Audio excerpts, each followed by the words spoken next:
Listen up, everyone. Welcome to the Marathon Mastery Zone. If you're here, you're about to embark on a bloody marathon, not a stroll in the park. We're not messing about, are we?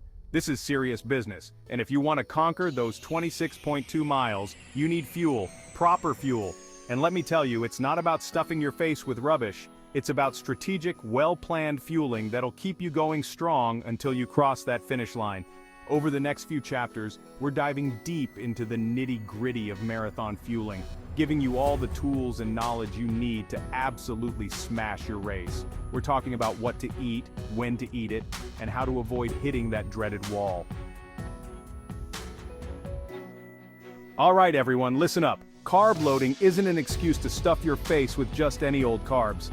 It's about strategic fueling, you hear me? We're talking about complex carbohydrates, the good stuff that'll give you sustained energy for miles and miles. Think whole grain pasta, none of that soggy, overcooked nonsense. Roast those sweet potatoes until they're caramelized and delicious, not bloody raw. And for goodness sake, steam your broccoli until it's tender crisp, not a pile of mush. These complex carbs are your best friends in the days leading up to the marathon. They break down slowly, releasing energy gradually so you don't hit a wall when you're 20 miles in. Don't even think about reaching for that sugary cereal or those processed white bread sandwiches. You'll end up bloated, sluggish, and frankly, a complete disaster. Remember, this is marathon prep, not a bloody picnic. We're aiming for consistent energy levels, not sugar highs and crashes. So, get your priorities straight and fuel your body with the respect it deserves. Now, I know some of you might be tempted to go overboard with the carbs. Listen, I love a good plate of pasta as much as the next person, but there's a limit. You don't need to be eating pasta morning, noon, and night. Balance is key, even when you're carbo loading. Make sure you're still getting enough protein and healthy fats in your diet, and don't forget about hydration. We'll talk more about that later.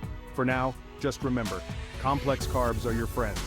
Choose wisely, prepare them properly, and you'll be one step closer to conquering that marathon.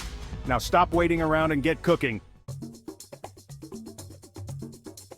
Right, each and every one, listen carefully. You're running a marathon, not a bloody camel race through the desert. You can't go without water for hours on end and expect to perform at your best. Dehydration is the quickest way to ruin your race, leaving you feeling like a limp noodle.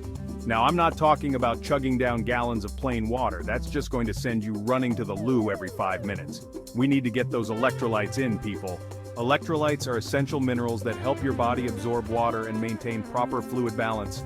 Coconut water is a fantastic natural source of electrolytes, but if you're not a fan, you can easily make your own electrolyte drink. A pinch of salt, a squeeze of lemon, and a bit of honey in your water will do the trick. Remember, hydration starts long before race day. You should be sipping on water or your electrolyte drink consistently throughout your training. Don't wait until you're parched to start drinking. By then it's too late, you hear me? And for goodness sake, stay away from sugary sports drinks. They're loaded with empty calories and artificial ingredients that can do more harm than good. Stick to natural sources of electrolytes and plain old water. Hydration is non-negotiable. It's the foundation of a successful marathon. Get it right, and you will cross that finish line feeling strong and energized. Listen up, nutrition is vastly essential. The pre-race meal is crucial. This isn't the time for a greasy fry-up or a massive plate of pasta that'll sit like a brick in your stomach. We need something easily digestible, something that'll give you sustained energy without weighing you down. Oatmeal is a bloody brilliant choice. It's packed with complex carbohydrates for sustained energy and fiber to keep things moving smoothly. Add a sliced banana for some natural sweetness and potassium, which helps prevent muscle cramps. A drizzle of honey adds a touch of natural sugar for a quick energy boost. If porridge isn't your cup of tea, a bagel with peanut butter is another fantastic option. Choose a whole grain bagel for added fiber and spread on a generous layer of peanut butter for protein and healthy fats. The key here is to keep it light, easily digestible, and something you enjoy. Don't experiment with new foods on race day. Stick to what you know and what sits well in your stomach. Timing is also crucial. Ideally, you want to finish your pre-race meal about 2 to 3 hours before the start time. This gives your body enough time to digest and absorb the nutrients without feeling overly full. Remember, this meal is the foundation of your race day fuel. Get it right, and you'll be setting yourself up for success. Now stop making excuses and go fuel up like the champion you are. Right, everyone, listen up. As you're running, you'll need to replenish your energy stores, and that's where energy gels and chews come in. These little packets of fuel are packed with carbohydrates, electrolytes, and sometimes even caffeine to give you a much-needed boost. Now, I'm not saying you should be guzzling these down every 5 minutes. Too much of a good thing can lead to stomach issues, and believe me, you don't want that happening mid-race. Start with one gel or a few chews every 45 minutes to an hour and see how your body reacts. There are tons of different brands and flavors out there, so experiment during your training runs to find what works best for you. GU Energy Gels are a popular choice, and Cliff Blocks offer a chewier alternative. If you prefer a more natural option, Honey Stinger Chews are made with real honey and provide a sustained energy boost. The key is to find what you like and what sits well in your stomach. Don't wait until race day to try something new. Practice makes perfect, even when it comes to energy gels and chews. And remember, always take your gels and chews with water. It'll help with absorption and prevent any stomach upset. Listen up, finishing a marathon is a big deal. When it comes to marathon fueling, timing is everything. Start your fueling strategy early in the race. Don't wait until mile 10 or 15 to have your first gel or chew. By that point, you're already running on fumes. Aim to have something small every 30 to 45 minutes, whether it's a gel, a few chews, or even just a handful of sports jelly beans. This will help maintain your energy levels and prevent you from hitting the wall. And remember, it's better to eat a little bit often than to eat a lot all at once. Large amounts of food can sit heavily in your stomach, leading to digestive issues and slowing you down. Think of your body like a high-performance machine. It needs a constant supply of fuel to keep running smoothly, so don't let it run on empty. That was a tough race, but you did it. Congratulations, you've crossed the finish line. Now go ahead and celebrate your accomplishment. Less than 1% of people have done what you did. But as soon as you're done with that, go get some rest and recover. It is just as important as the race itself, and proper hydration and nutrition are crucial. First things first, grab yourself a decent drink. Water is essential, of course, but chocolate milk is a surprisingly brilliant recovery drink.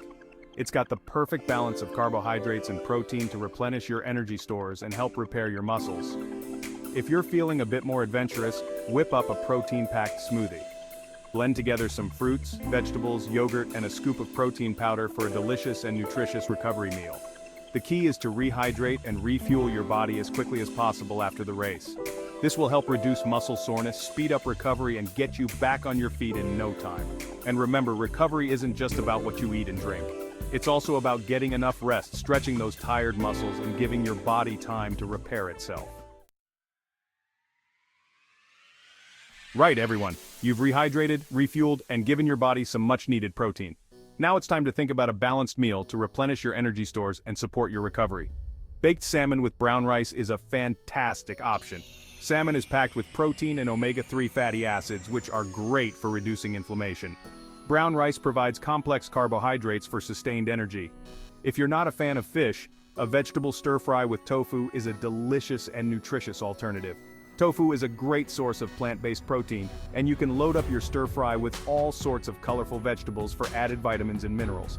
The key here is to focus on whole, unprocessed foods that will nourish your body and help you recover faster. Avoid sugary drinks, processed snacks, and heavy, greasy meals. Your body needs time to recover, so give it the best possible fuel.